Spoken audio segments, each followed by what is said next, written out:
It's going. And we're live. Hi, everyone. Welcome back to Curated Careers. I'm here with the fabulous Flavia Zuniga West. I'm going to quickly do an introduction. Flavia Zuniga West, she uses she, her pronouns, is the founder of Adding Voices. She's an artist, art educator, and consultant who works full time as a middle school visual arts teacher at Harvard Westlake Middle School on Tongvalan, where I also am, known as Los Angeles.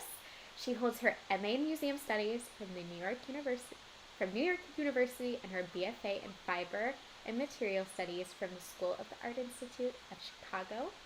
She currently serves on the CAEA, EDI, ED, and I. Oh, I always mess that up. Commissioner for the California Art Education Association, and she is the recipient of the 2022 National Arts Education Association's Committee of Multi-Ethnic Affairs in Service Teacher Award and the 2022 National Arts Education Association's Independent School Art Teacher of the Year Award. Welcome, Flavia. That's such an impressive bio. Oh, thank you. It's always an odd thing to write about yourself, I think, at first, because I think you're just doing things in life and then things get noticed and then you're like, oh, okay, I should probably write that down. It's Where, very my bizarre. mom is far more like willing to brag about me, of Oh, course. for sure. And then you're like, what? Well, wait, was that thing? That thing was impressive? Oh, you know, that's worth it? Yeah. Well, I will say I found Flavia via her Instagram, which everything will be linked below. And Flavia has just been, I guess it's been a few years now. A couple years, Hmm. 3 years I followed you, and I've always been like a fangirl. And I've just loved Flavia does these lessons, like mini lessons, and is always sharing on Instagram. And I've learned so much, so I really wanted to bring her on today and chat with her and hear more about your path to where you are now. Um, Mm. so, for anybody who's watching, to get a little bit more of insight into that path. So, going back, how did Flavia, this creative brain, come into being? Oh, that's an interesting question. Let's see. I have two parents who are both teachers, so I never planned to teach. I saw it as being very labor intensive and long hours and filled with worry and lots of care. And I was like, oh, I don't want to do that. I want to do something else. And lo and behold, here I am, a teacher. Art was really important in my home, looking at it, going to museums, making it. I don't have a memory that doesn't involve art making, I think. And my mom's favorite picture is me about, I think I'm 3 years old, and I'm at an easel and I'm looking really intensely painting. And I love painting. And I wasn't actually particularly good, like, if that makes sense, as you continue inside your middle school or high school years. Like, some of my students are just like out of this world in comparison to where I was technically, I want to say, in middle school. High school is maybe where that began. Um, I have a deep love of art history. That hearts happened and started, I think, at Harvard Westlake. I went to an independent school. That's where I work now. That's very intentional to go back there. Um, and when I was there, what do I want to say? There was an art history course, an elective, and that I was just in love. And I wanted to figure out, how could I make art and how could I stay in museums. And I think that's kind of what led me to going to the School of the Art Institute of Chicago. I guess that's the best way to go about that. And diversity work was happening there. So my school had affinity groups. Mm-hmm. So I was part of both. Well, we didn't have actually a Latinx like affinity group at the time. There wasn't a large population, but there was a Black student leadership and awareness group that still is thriving today. And there is where that's where social justice started. Um, what 15, 16 or something like that. Doing that. Is the audio okay? Do you want me to Yeah, zoom in? I think I just checked in um, for behind the scenes. I'm managing everything, and I just found there's echo cancellation. So Okay. okay, going when you got there, getting to the art institute, and Mm-hmm. you get into this affinity group. Like what, Well, the affinity group happened in or high school, high and school, then and I then went. you go. Mhm. What did you start to do? Was it just by organically finding people? Was it like curating your extracurriculars or classes? Like, how did you start to do that work alongside coursework, which is going to be like a running theme of how do you do these things amongst like required things? Mm, yeah, that's the epic question. I ask myself that a lot, actually. Okay, so in high school, the group facilitated that, and our teachers facilitated us going to this amazing conference. And there's a conference that's for educators in general in independent schools, and Mm-hmm. then there is a student conference that's led, and that's where I started learning how to facilitate conversations about race, about gender, having these, like how do you have courageous conversations in a sense Yeah. with my peer group. And then we put on something called I think we decided to call it the People of Flavor Conference because, vanilla was a flavor. And so that to encourage our white classmates to, embrace themselves and their own identities. So that's where it started. And then I went off to college, and I want to say that work became quiet. I was trying to figure out what it meant to be in art school, which was a brand new experience in a completely new city. I was in the Midwest.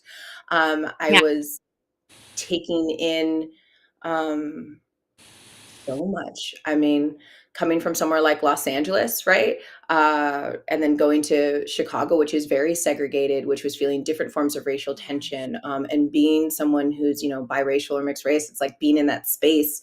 And what I looked like affected how people interacted with me. That's my whole life. But I'm just saying that like it was a completely different read in that space. Mm-hmm. Um, and then I was just in school, and the work I was making was about my identity. So and I found I was explaining so much of my identity, explaining so much about what all these terms meant, what these things meant, that I was identifying with myself, and finding a lot of people feeling unwilling to talk to me about it, just said they didn't understand what it meant.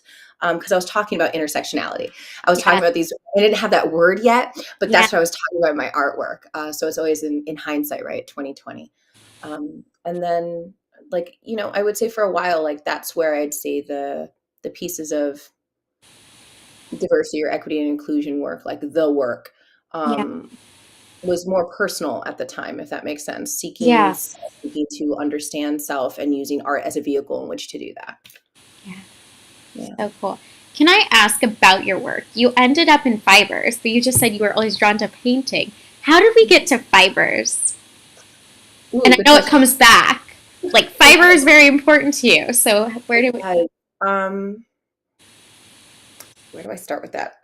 So drawing and painting was always like my love.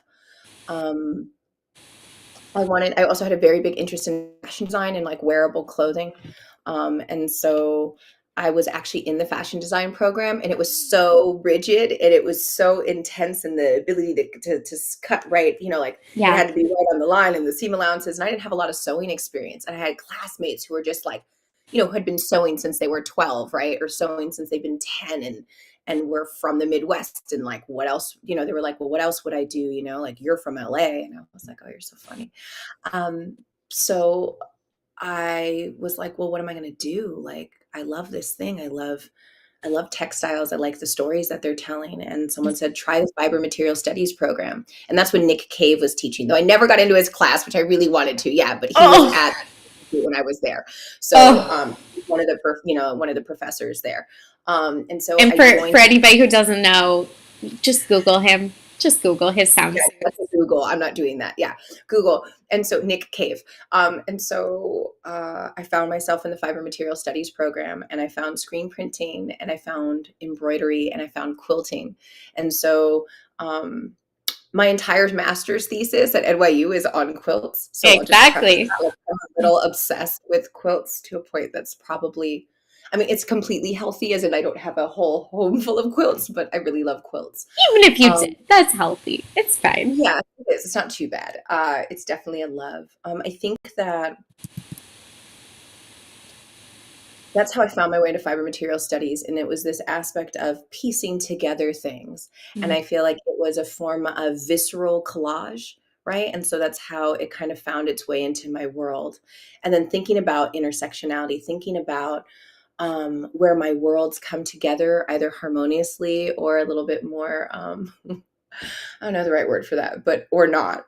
And that led me to doing a lot of work with linens and thinking about tables, like where conversations happen, where cultures collide, where my family gathers. And being a biracial kid, it's like, a lot of those things, a lot of code switching, a lot of, um, I don't know, just connections, cross cultural connections were happening at tables with my family and conversation spaces. So that's, I guess, how I found my way there. I love that because I think so much like you think of meals and the food, but like the actual table, right? What covers a table, clothing, right? We all have to, in right, like their identity markers, but in so many different ways. I love that. Yeah, that importance of material culture, right? And how much that informs our lives, I think.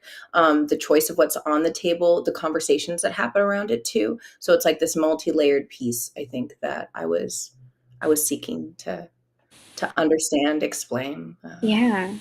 So you're going through this program doing fiber arts. Mhm. Where do we start thinking museum studies and focusing in on that Mm. type of program versus maybe like an MFA? Okay. So there was an offer to take, like you could do the BFA with I want to say either like a minor or you could do the dual degree with museum education. And I was like, yeah, no, I don't want anything to do with education because my Hmm. parents are teachers and I don't want to be a teacher. Yeah. And then there was the art history thing. And I was like, no, I don't want to do that. But I really love museums. And so I think for me, um, I was like, how am I going to make a living, right? Doing art. That Hmm. was a good question and a good question my parents were asking me while I was in this program.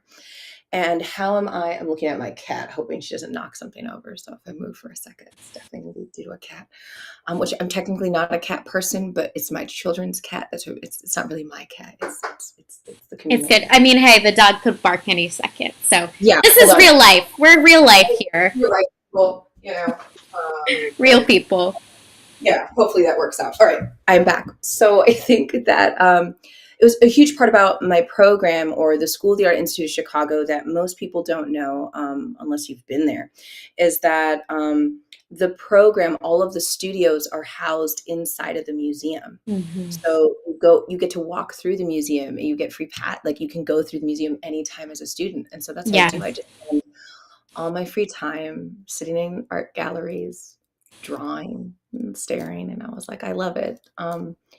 People talk about sacred spaces or like spaces that make them feel really good or find themselves. Hmm. And I'd say museums, though they are very problematic places in many ways, being around art is what makes me feel at ease and at home. Yeah. There's other places that do that too, like the beach. I'm from Southern California. The beach is my happy place. Yeah. Um, but yeah, I think so. From there, I was like, what am I going to do? And then I saw that there was a posting for a paid internship for the summer because I wanted to stay in Chicago. I wanted to be around my friends. I didn't want to go home. I don't really know why. That's what I remember. It's a long time ago. And so I applied for it and I got it. And I was so excited. And it was a museum education internship. And I was like, well, they say I get to sit and talk about art all day. Hmm. So that seems cool. And then I had this crash course in art education and started learning how to build thematic lessons Hmm. uh, based on a collection. And I was like, I love this. Yeah. Yeah. Yeah. So the goal then, would you say you realize like, okay, wait, I am an educator, but in a different realm, and going to museum studies was thinking about education or more in like, I'm going to be maybe curatorial, like museum education adjacent.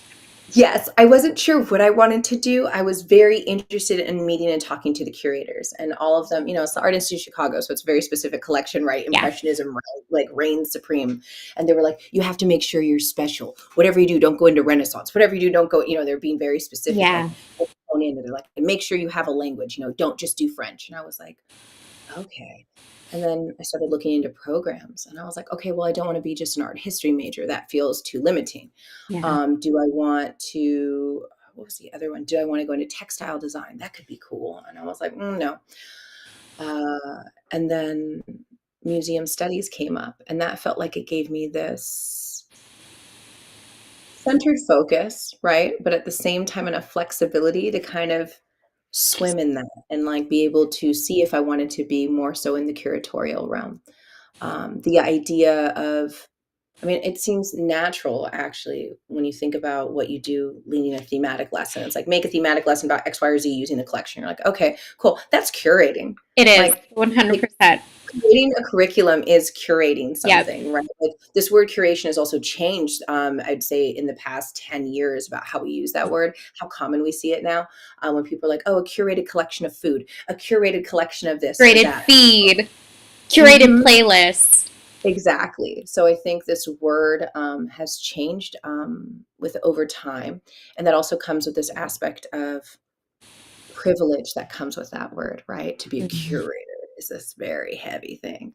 Yeah, I still know that that's actually very real in the world of museums. To be a curator is a sure. big deal to actually get into that position, into that place, and that literally affects the entire world of art to be in that position, right? Yeah. Because that influences where art teachers can take students to go see work, right? What work is being validated, right? What work gets to be known, the names of those artists, and then what ends up finding itself in classrooms, right? So it's Right. like there's cycles that I think people forget, right? That like we are once art students, right? At some point we were students of art who Right. fell in love at some point, and that's how we ended up in the field of the arts Yeah. holistically, right? And then that feeds back the other way as well, Yeah. all the way down of our knowledge and how it goes back. So we have to be very mindful about what we're teaching and how we teach it, I think. But yeah, that's how I ended up into thinking museum studies. And then why not be in New York, the best place to go see museums? It just felt Yeah. like opportunity and exciting. So I was in New York then for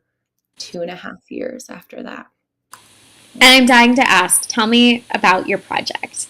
I know, like we've mentioned Faith Ringgold and her quilts played a really big role, and about community building. Like we talked a little vaguely about it. So tell me more about it because I just inquiring minds want to know. Um, I was talking about, so my master's thesis ended up talking about quilts as accessible objects within the museum space, a way of bridging connection between individuals who um, regularly cannot or do not feel welcome inside of a museum space. And that's talking from the socioeconomic point of view, as well as talking about aspects of race or ethnicity inside of that. So the idea that the quilt is a familiar object for all people, right? When we think about material culture, Yeah. and the importance of a quilt being able to also tell its own narrative, right? There's a narrative inside of the fabric, inside of the stitches, inside of all those choices that are being made by each individual person, right? And then the quilt also becomes so accessible because it's connected to home, right? It's connected to comfort. It is familiar. It isn't intimidating. And yet there's such a wealth of artistic life expression, deep biographical information inside Yeah. of it. And Um, under it, right? exactly. And also it's connected to like memory, identity. It's just this beautifully rich. They are beautifully rich. I don't want to just call them objects, they're artifacts. They are living, breathing creations that are just fascinating and gorgeous. So like that's why Yeah. I'm obsessed. So I was writing about how it's not until it's been a long time since I've read my master's thesis, I'll admit, but like quilts always were shown on on a bed, and so it's the idea the first time the quilts go onto the wall, and that's at the Whitney Museum of Art, right? The first time quilts go onto a Mm. wall, they're by all white identifying female artists, but none of their names are on it in terms of Yeah. the label, and a man curates the whole thing, and it's being viewed as modern art, right? Because we're seeing it in its abstraction, right? Because Yeah. quilting is inherently geometric, right? And then you watch time pass, and then the Geese Benz quilts, right, all of a sudden go onto a wall, and everyone's like, look at this whole world, look at these women, look at these deep stories, oh my goodness, look at this natural artistry, right? And then these questions start coming into play of materiality, right, of lineage of how skills are passed down. Yeah. And then this whole other piece of, exoticism that starts to occur, right, with these women from the South. But in this entire time, it's something where if you think about large groups of people, especially if we're in like larger cities like the South, or at least for me, I'll speak from like the Black American identity. Like so many of us have somebody in the South speaking from the I, right? So we're like, Yeah. okay, that's familiarity, or that's a great way, or that's something accessible kids can maybe look at, right? Where we talk about you bring your littles and you're like, look at the zigzags, look at the stripes. Do you Yeah. these squares? Like there's just so many ways in which to use that object as a means of building community in literally in the museum, sitting amongst somebody else, or just Yeah. that it's not staring at something that's by far more esoteric and is asking you to have such a deep knowledge of art history. That makes Yeah. sense. Like No, I explain. 100%. Yeah, I explain it to my students all the time. They're like, "Yeah, okay, Missy W." And then there's like a dot in the middle of like a giant painting. Like anyone can do that. And I'm like, I understand. And that painting is having a conversation with the entire history of painting. Right. And so let me clue you into what you're missing of why it's profound or why it's poking or why it's funny, right? Yeah. It's like when you think about Marcel Duchamp, it's like the only reason why Duchamp is like you can't appreciate Duchamp unless you understand the context of Hmm. where that absurd piece, right, where Dadaism is Yeah. coming from. Or So like Lil Nas X, that one album cover that's a reference to forgetting the album, but it's referencing the Michelangelo. absolutely, yeah, Yeah. I learned yeah. about that one from you actually. That worked. Yeah, I love teaching with popular culture. I think it's how you I have an idea of curating a show for that, but whatever. I have a curriculum for it, which is more meaningful because of little people or young people. But art history is trying to talk to you all the time, right? Like it's influencing so much of our world because it's whether we know it or not, we've seen it, right? Especially like we've been exposed to certain pieces, whether for positive or negative reasons, I would say, right? Like there's deep obsessions with certain artists, like, the canon of Mm-hmm. Alexander white guys. And I appreciate them. I learned a lot from them, but there's this whole aspect where like everybody knows them. And it's a question I ask my students. I'm like, okay, name all the artists let's go. And they start naming them. And so we get the Yeah. Teenage Ninja Turtles down really fast, right? Like Leo, Raph, Rob, Yeah. like just cool. And then they can maybe name like Frida Kahlo or an O'Keeffe, and then maybe you get a random moment of like a Banksy comes up, Yeah. and then it was like, who do we not know about? And then it leaves this whole thing of like, that's my purpose, right, inside the Yeah. classroom. And then, like, oh, I know that guy. And I was like, yeah, you've seen this piece many times before. And that's when you can show like, I don't want to say bad words on your channel, but Oh, you Beyonce's can say bad words. It's oh, fine. okay. Beyonce, like ape shit, right? Yeah. Her video, a music video, and then you're in the Louvre. And not only being in the Louvre, but you're right, you have it right in behind you, right? Like you have, the Madonna. And so it's like these questions that start coming up. It's like, you've seen Leonardo da Vinci's work. Why is she having inside there? What's the purpose and what's the impact of seeing a black body or multiple Right. black bodies inside? Napoleon's coronation, right? Mhm. Exactly. And then understanding the history, right, of racism, understanding who could and could not enter museum spaces. Like there's so much rich history inside of these beautiful moments with pop culture, like with Little Nas X, with Lizzo and her entire music video. I mean, with the Three Graces, and you're seeing everything. I mean, like, yeah, super Gorgeous. hypersexual, but also ancient Greece. So, like, not really surprising. But, like, how beautiful it is that then we're having these discussions of, the body that are happening without even knowing it. My students are like, I've seen that before. I'm like, yeah, what's it from? And they're like, it's familiar. And Yeah. that then it opens this opportunity again to be accessible and then to build conversation and interest because it connects. Yeah. It's the best. And I'll say I did your workshop that was centering Black narratives in art history. Yeah, black and brown narratives in Black art and brown history. narratives in art history. That just blew me away. And you do these things on the side, but you're talking about doing this in your classroom. And like I have to go back to so you purposely went back to Harvard Westlake. Tell me more about that, and then I want to learn more about how you've kind of been able to build this culture in your classroom. Because I know a lot of people have administrative problems. So maybe we'll start back go to Harvard, you choose to go back to Harvard Westlake. You said that was I mean, purposeful. it was, I mean, it also was just serendipitous, right? Like a position opened, I applied, it worked out, I got it, I was Yeah. excited. At the time, I was focusing a lot. So I taught elementary school art before that, and I was focusing a lot on conceptual work, like why do artists make the choices they make? Like, starting to lean towards teaching for artistic behavior a bit, right? And teaching for artistic behavior is very like broad in a sense, but like choice based, right? Like I started to enter more choice based learning for my students and really loving that, and talking about art history. And often people tell me like that's too heady for the kids, and I remember being like, no, it's not. The kids are ready, the kids can talk about it. um, and so middle school provided this new opportunity to dig deeper, right, and to talk about the complexities of art making and of the artist, of not only their narratives, but the meaning behind their work. Like to talk about Basquiat and to not really talk about his identity at any point is a disservice to his work, right? Completely. Let alone to only show one piece of his work, which is usually people avoiding all the pieces that deal with him and the police, right? Which is the most important pieces that he has. Yes. In terms of talking about his identity and blackness and his experiences and being this voice and talking about brutality. Um, Sorry, like the world is just the world and it's heavy for me right now. Yeah. Um, but so yeah, I purposely went back and I tiptoed, I think, at first. And then I gained support. But to do this work is something I'm always very transparent. Like I teach at an independent school, and Yeah. not everybody likes what I teach either. Um, I have supportive department chair, Mm-hmm. who I'm very grateful for.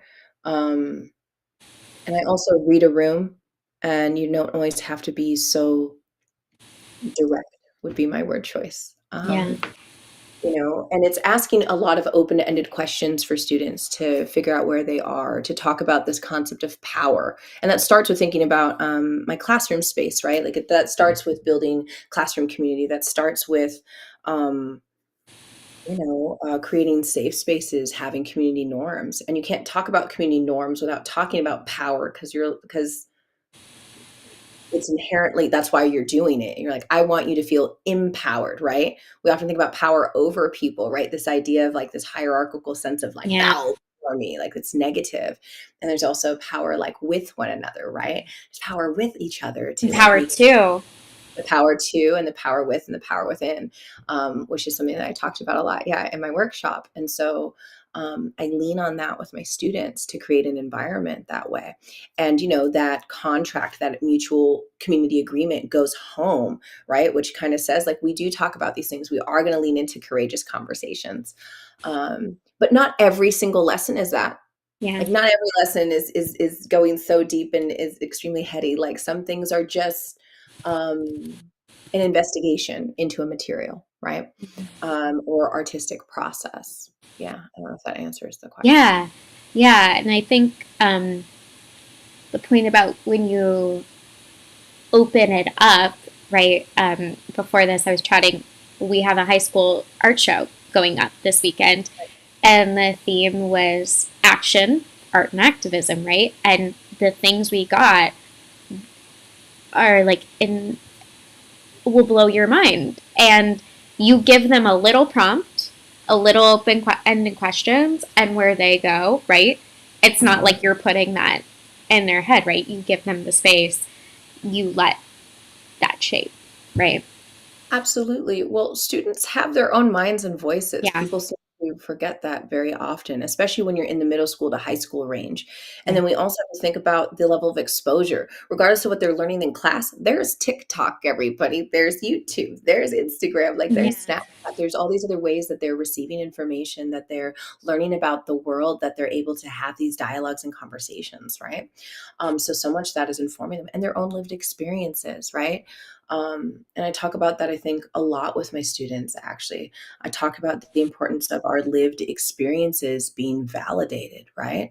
It Mhm. doesn't mean every person who is X, Y, or Z, right? Like that's making a stereotype. But like if you're a lived walking experience as a student who is trans or a student who is a woman, right? Or, a Black young girl like in her classrooms, right, keeps having the same experience. That's a real experience, right? Like that is a Yeah. validated, like, or like you walk into another space and you don't feel safe. Like that's a valid thing. And you have to use that to inform yourself of how you not only walk in the world, but then also where your voice is in your art making, right? Because museums, that's all we sit and talk about. We're like, this artist and their voice, these things happened to them, which led to X, Y, and Z thing. And you think about young artists and you're like, well, that's how you do that, Yeah. right?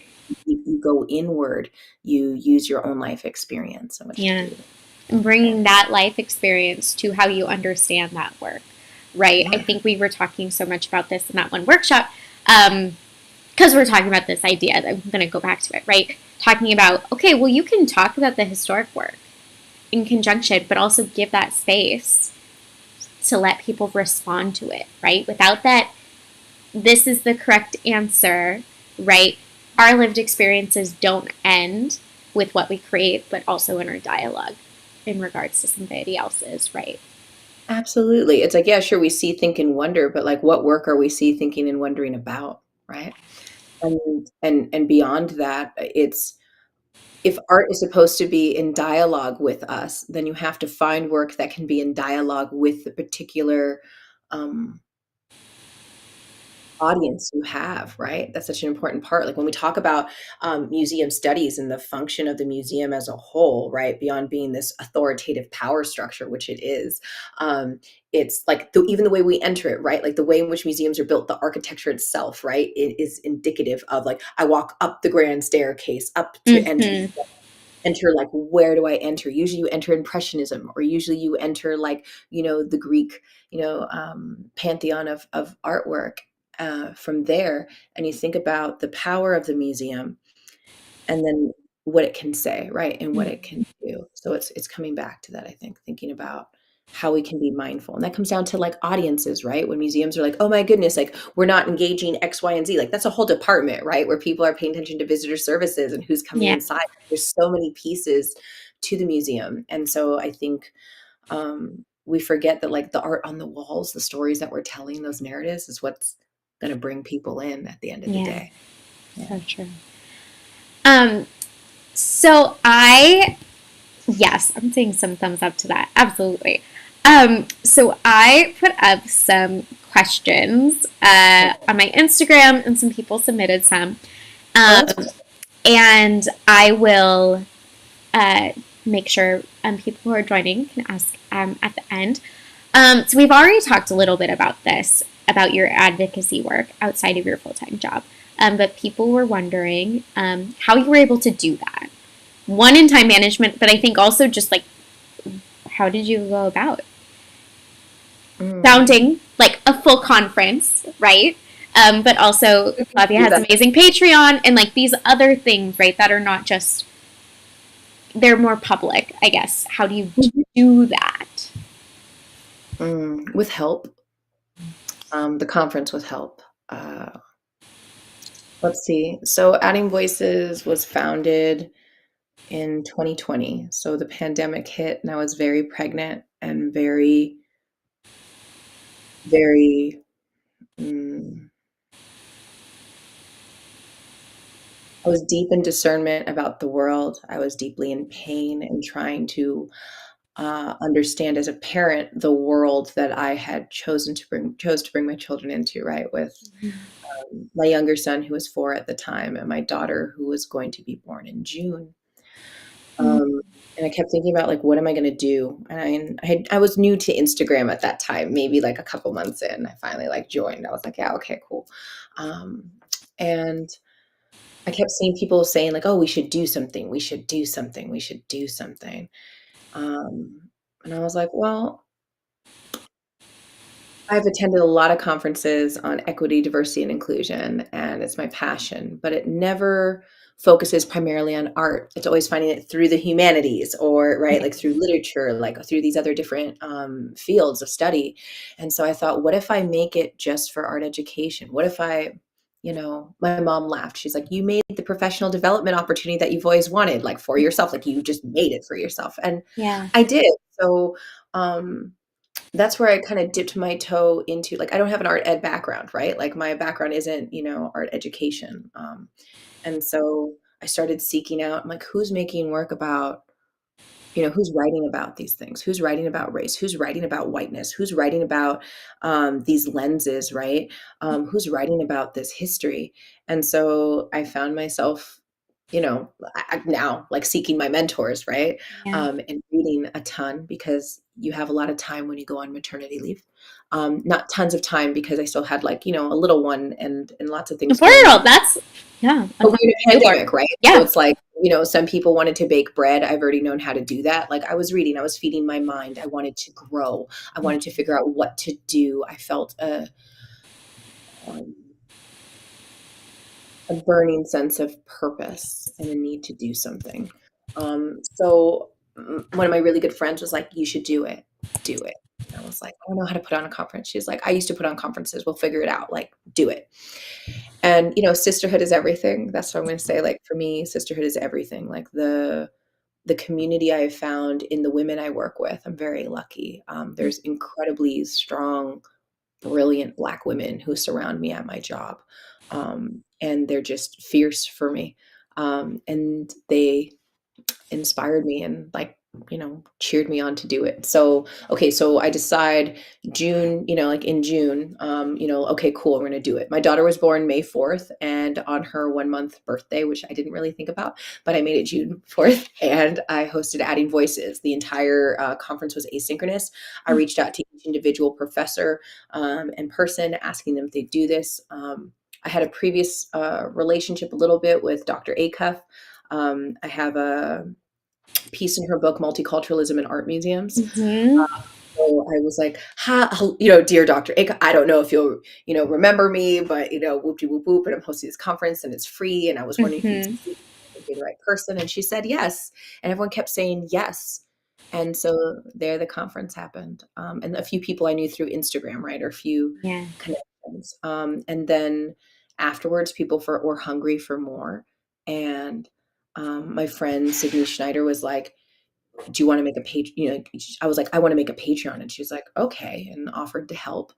And then there I went. And I guess the rest is a little bit history, but I was like, okay, art lessons, and how do Yeah. we start framing things, and a newsletter that really turned into like more of a magazine zine It's so creation. fun. Thank you. Yeah. And like, I think it's really pretty. And there's my, in my own art making, it's like collage came back into my world. So then that existed. And then people kept asking, what's the next thing? What's the next thing? And I was like, oh, I guess like I can, in this time, because right, it's zooming things, right? Yeah. It works towards my own personal timing in my life while having two children, like an infant. So like my little was just like, strapped to me. And I was leading a few workshops here and there. I was talking about, culturally responsive teaching, and culturally sustaining practices. Uh, and then, started talking about narratives and things like that. That's how it started. Um, and it was just being inspired and being in the summer of my teach, right? Like it was summer, by that point it was the summer. And so we had time, and Sydney and I were in, like just like in communication. We'd still never met in person. I didn't meet her until like Aw. 2022, I want to say. I didn't meet Sydney in person. But anyways, there was all this back and forth and creating lessons and bouncing ideas off of each other. And it was a really wonderful time. So that's how it started. And then people were asking if there was going to be one in person. And that was just such a big question, like, how would I do that? Um, but I was seeking my community. Like, that's really what it came to. It was feeling alone and wanting to find people who were already doing the work, not people who are just starting, Yeah. people I could lean on and learn from. And so, like, and that was in different formats, right? Whether it was at different levels of education, right? Like which part in the field, right? Were there people doing Right. it in higher ed? Were there people doing it in elementary level, in middle school? What did that look like? What were they talking about? And so that's how I met people who I now consider really dear friends, actually. Um, yeah, I don't know if I think that answered it. Yeah, no, it does. And at this point, I'm gonna, for any friends who are watching, go ahead if you have any questions, drop them down in the chat. But I have a couple other questions, which one of them, I think, you were looking for your community. I think this friend's looking for theirs. Um, or two, advice for people considering this field or similar path to you, and then advice Mm, for young educators who are working to build community programs outside of full-time gigs. okay. Um, I'll preface with saying, like, I create or get at ideas at random times in my living. I have ADHD, so there's moments where I can hyper focus and I go down a rabbit hole and tons of ideas, thoughts, creations, like it'll just like come out in hours of time, and then I'll do nothing that connects to it for long periods of time. And that's like me, so it's an important piece to put into the puzzle. Yeah. Um, I read a lot, and that's where my dreaming happens. Mm. I journal and write all the time. Um, in my books, like that's what I'm doing right now to conceive the next conference. Like I'm just deep in like my reading and marination, like sitting in my thoughts. Um, I think when you seek your community, you have to think about where you're going to find those people and if the proximity to you matters, right? Like in different formats. Like, are you, the world's changed drastically, right? With Zoom. Like, I have the majority of my friends live somewhere else, and I just talk to them on Yeah. FaceTime. Great. Um, so it's thinking about what conversations do you want to have with people, right? And being very intentional about those. And energy. Um, for a lot of people who know me, like right now, I'm not doing so much because I need to rest. I'm tired. Um, I did a big thing and it was wonderful and I'm exhausted. So I'm trying to sit back and be thoughtful while I'm feeding myself again, right? You can't pour from an empty cup. So you have to be very mindful of where you're at. And if it is feeding you, in fact, right? Mhm. Um, it's always helpful if you know somebody else who's doing the work too or partnering with other people. I think that's something that I continue to do. It's like who else is doing the work or who else is doing something like it, where then we can connect and then use that, right, to grow. Um, advice for being in the field, or wanting to get into the field. Look at programs, look at who's there, pay attention to the professors. That's really important, I think, especially if you're going through the traditional route, so to say. That who teaches in a program and their ethos, their perspective, their philosophy of teaching will drastically affect what you do and how you learn and what you read, Yeah. right? I've had the pleasure of speaking at MICA many times over. It's been a beautiful invitation. Was it? Yeah, just programs like looking at who's there, I think is like a really huge piece in terms of being in the field. Um, teaching's hard. It's not for everybody. Teaching is tiring. It depends on the environment that you're teaching in as well. Like I'm now in my 11th year of teaching. It is still tiring, but I have lessons that I can pull. I can like figure out what happens. There's so much inside of just the routine, especially being a classroom teacher. Yeah. But anywhere, how something moves and to figure out what to do, how to audible if there's not the thing, how to deal with the emotional reaction while pulling out the supplies, right? The breakdown, the setup, how long it takes them, and every class being different. All those things take a lot of time. Um, and no one's gonna be able to teach you that. That is lived experience. So true. Yeah. I think that goes for almost any field, but I mean, particularly in, like, the art classroom, I would say. Yeah. Doing this while you have a full-time gig, yeah, sleep is an important thing, I would say, to do it more. Um, do you live in your mind enough? Does that make sense? Ooh, I live in my mind a lot. Like that's freedom dreaming, writing that right? down. Yeah, like I just so much of what I'm doing, yes, like yes, I am fully present at work and I am teaching and in the moments when my students are in my classroom and when I'm prepping something or whatnot, that's when those thoughts are coming through. Or when I'm driving. I live in Los Angeles, so I have a commute. Lots So of time in the car. lots of time in the car. And if I'm not either listening to something on Audible, that's when I listen to my fantasy. Um, I'm dreaming of what could be. I'm dreaming of my hopes. Mhm. For education as a whole, right? For art ed as a whole, for thinking about our field. What is the work that we still need to do? And so like right now that looks like, right, like thinking about the conference, like what's the theme for the next conference? What do we need to do? Like the last one, okay, we did that, right? So what's next? But I think you have to be mindful of your time. Is it something that you like to do? And not taking such a huge chunk, right? Like you can do one small thing. It can just be like a gathering that you say, like all people who are interested in like what X, Y, or Z thing or whatever you're looking for, and like have it be a museum day or, meet me at the park or, starting small. Yeah. Um, but it's hard to do with a full time gig. I mean, like I have a full time gig. I have two children. And And little. I have 2 littles, yeah, and it's very full. I'm not doing this in the beginning of my career, if that makes sense, right? Like, teaching, like, I have, like I'm like, "Cool, I can teach." Like, it's not, it doesn't I mean, there's always anxiety because I happen to be somewhat anxious person, but, like, um, those things are smooth for me, right? Like, the classroom, how to be in it, how to classroom management, all those things they're very smooth. So it's something I'd say not to venture into until you feel, comfortable in that realm, right? Yeah.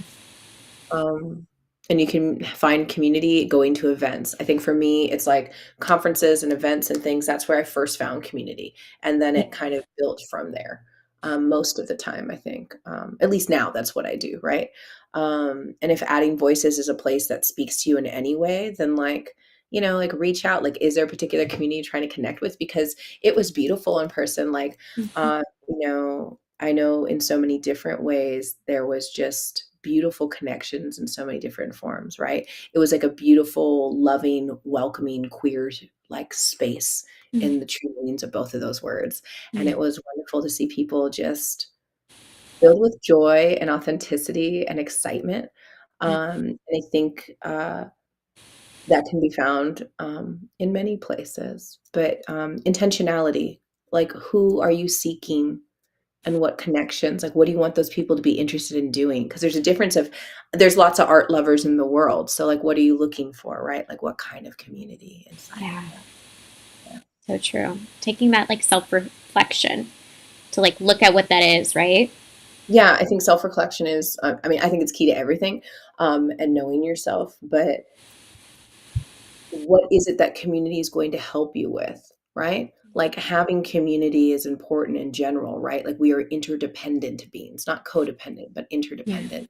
And so it's a question of what is that going to either do for you professionally, personally, emotionally? Because there's an aspect where our field, like for me, our field is still like what I think the statistic is like 75% or more like white and female in terms of like the arts, that like I need to find my community because other people can't know so much of my experience. Of course I can connect with art ed. Of course I can connect and talk about lessons. Like that's not what Right. I'm talking about. I'm talking about all these other elements of my lived experience, right? Yeah.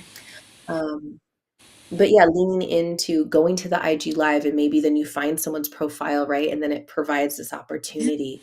Like, so it's baby steps, I think, into thinking then you want to create your own thing. And maybe it's just an Instagram page. That's how mine started. It was just like, cool, I'm going to kind of do this thing and share what I do. And then lots of people were very interested in what I shared, which I totally didn't think would happen. And even now everyone's like, are you good? Are you okay? And I'm like, I'm just really busy right now. I've got a lot going on in my life, but like, Yeah.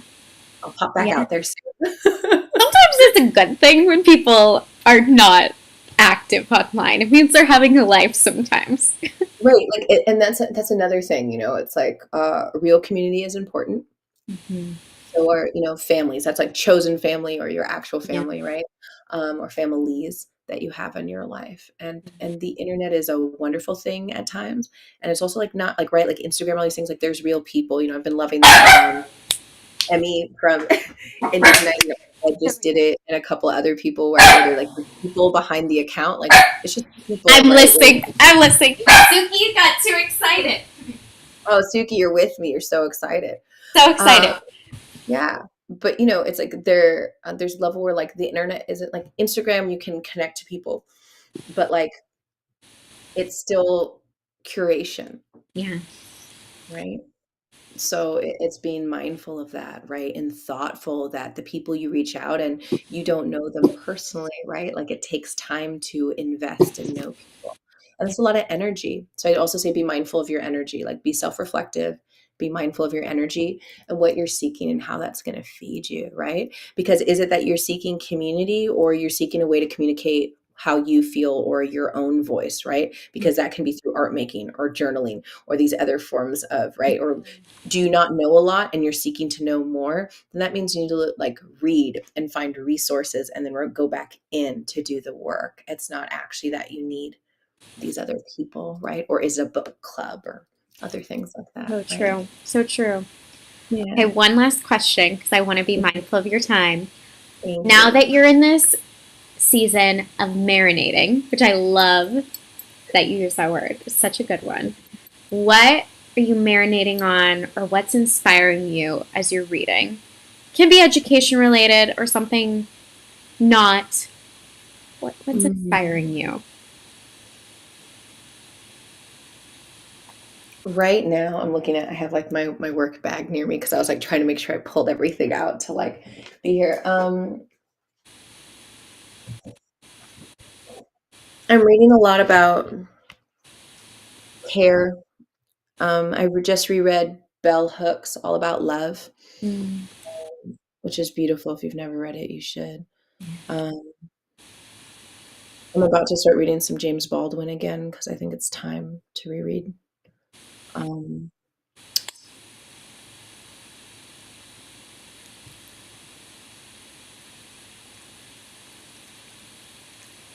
it's a good question. I think I keep sitting in between.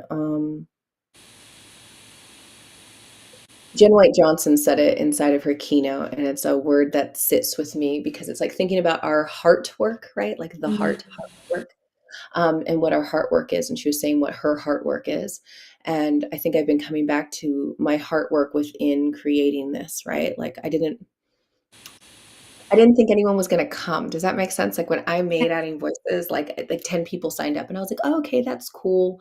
And then George Floyd was murdered, and then all of a sudden it was like hundreds of people, 200 people, and then like 400 people signed up, and came and, experienced this asynchronous conference.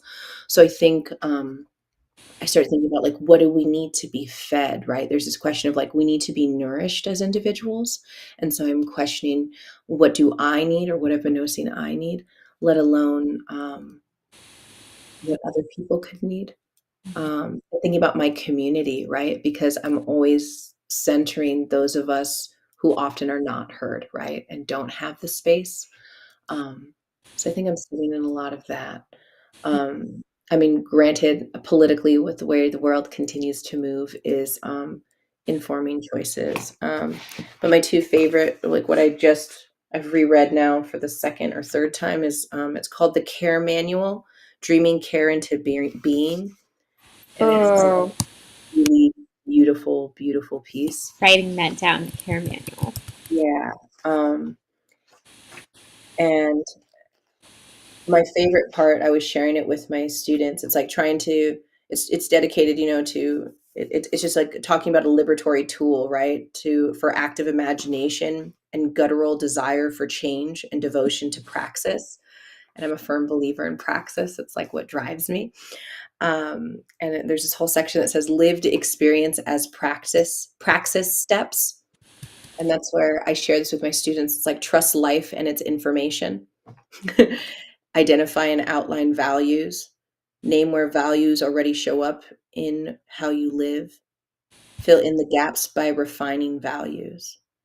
Number 5, practice until values become praxis. 6, believe in errors as growth opportunities. 7, integrate results and ask for support as needed. 8, identify accountability partners to assist in further integration.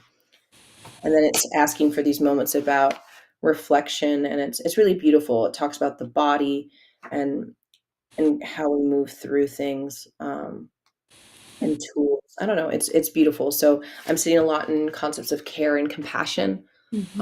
what that looks like, on deeper levels, like communal care, Yeah. as well as like care towards one another as human beings, care towards students in the classroom.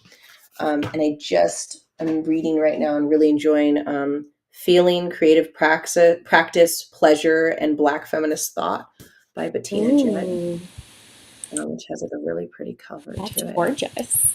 Yeah, and it's really beautiful as well. And it's, a community project, and it's talking about just, you know, in some ways, like, I mean, I haven't, like, I'm still in it and I come in and out of it, but it's this beautiful thing where it talks about in the delirium of a felt life is made by a thing and making a thing worth feeling for. I Wow. lose myself in the frenzied rapture called life, can attest to having felt, and in that heightened state of life, create. The evidence of creation means that I come out on the other side of rapture, and yet I am still in it. And it talks about if, it's asking these questions about creative praxis and talking about, Black female art in these different formats of how we see it. Anyways, it's really I just got beautiful. chills. That was such a good quote. Yeah, Oh, those are, I think, it's a good time to be marinating in that stuff. That's some good stuff. thank you. And I share a lot of stuff that I'm reading, on the Patreon too. So I spend time reading and then coming back and forth, reading a lot of poetry. I love the Emergent Strategies series with Adrienne Marie Brown. She's incredible. And it's she, they are incredible. Um, and I'm finishing reading Undrowned Black Feminist Teachings from Marine Mammals, I want to say. Mm. So, um, trying to consistently come back to care and the earth and our connections to it, and understanding where the intersection between that and art making, I think, in the art world lie. Because I think it's really important for us Uh, to keep going back there because we're so disconnected from natural cycles and things, and like where those things can connect to each other. Yeah, I'm deep in my head. I don't know if any of that made sense, but No, it does. I feel like not to get like too off topic, but like on this idea, like especially with the new year and everybody talking about like your routines and like in the way of like exercise, I flipped. Like everyone was talking about that, so I went to the opposite. So I've been Mhm, thinking a lot about care in the mhm, personal sense. I think because there was so much of the opposite going on. Um, mhm, and actually, I think you were the one who I first heard about it was Rest is Resistance, mhm. which just was one of the best books I think I've ever read. And so I think I'm marinating in very similar, maybe a little bit more self focused, like health focused, but very Mm. similar ideas of like rest and care. Um, so yeah, Yeah, that I mean is profound, especially due to the lens of, Black liberation. I think that's what's so key, right? Because there's other books that talk about like the importance of rest, but like the lens in which she is speaking and writing from is so key, and it's exceptional. yeah, Yeah, but I think care has to come in so many ways, and I think inside of many of the fields, people ask me why I left museum education, and I'm like, I just didn't know how I was continue to live off of what was happening for me inside of museum ed. I experienced a lot of racism and a lot of just unpleasantness inside of that space that I couldn't stomach staying in.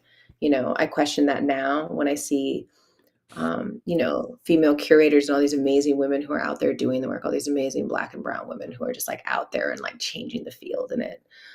It's beautiful. And then you also have to trust your path, right? Like my work is meant to be in a different, space and place. yeah. I guess I found it. I didn't know that, but here I am now. Here you are. Well, thank you, Flavia, so much for giving time on your Tuesday evening after your littles went to bed to chat. Sorry, it's only.